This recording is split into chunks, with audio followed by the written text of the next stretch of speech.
Alam mo ba na nagsimula lang sa simpleng garahe ang isa sa pinakamalaking tech company sa buong mundo?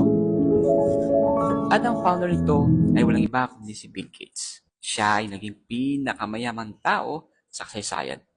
Pero hindi lang siya bilyonaryo. Isa rin siyang philanthropist o tagapagbigay. Tara, kilalanin natin ang kwento ni Bill Gates. Si William Henry Gates, o mas kilala natin bilang Bill Gates, ay ipinanganak noong October 28, 1955 sa Seattle, USA. Bata pa lang, mahilig na siya sa pagbabasa at pag-program ng mga computers. Nag-aral siya sa Harvard University pero nag-drop out. Oo, iniwan niya ang isa sa pinaka-prestigyosong eskwelahan sa mundo para sundan ang kanyang pangarap. Kasamang kaibigan niyang si Paul Allen, itinatag nila ang Microsoft noong 1975.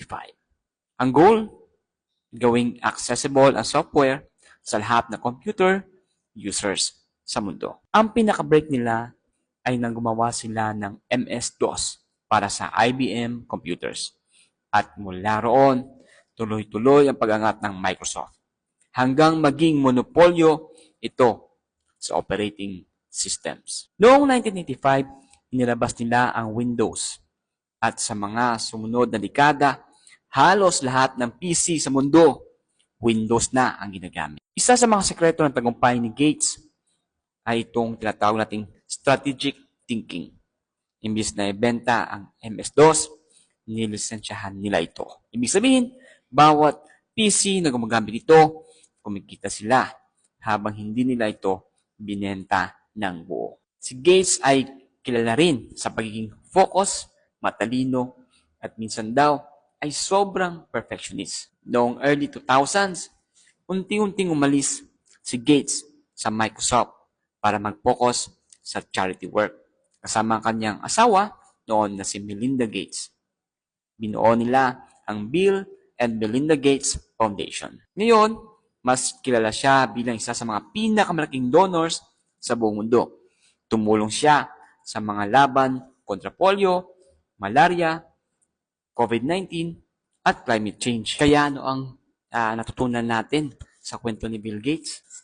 Una, hindi kailangan dumaan tayo sa traditional na pathway para magtagumpay. Katulad ni Bill Gates, dahil alam niya kung ano yung kanyang vision, siya ay nag-drop out. Oo nga, nag-drop out siya. Pero alam niya na ito na talaga yung kanyang gustong gawin o yung pangarap. Pangalawa, laging mag-isip ng long-term na strategy. Hindi lamang short-term na kita. At higit sa lahat, kahit gaano ka pa ng kayaman, kailangan ibalik mo ito sa ating kapwa at tumulong ka sa iba. At kung nagustuhan mo naman to kay Universal, pwede bang mag-like, subscribe, at i-share rin ito.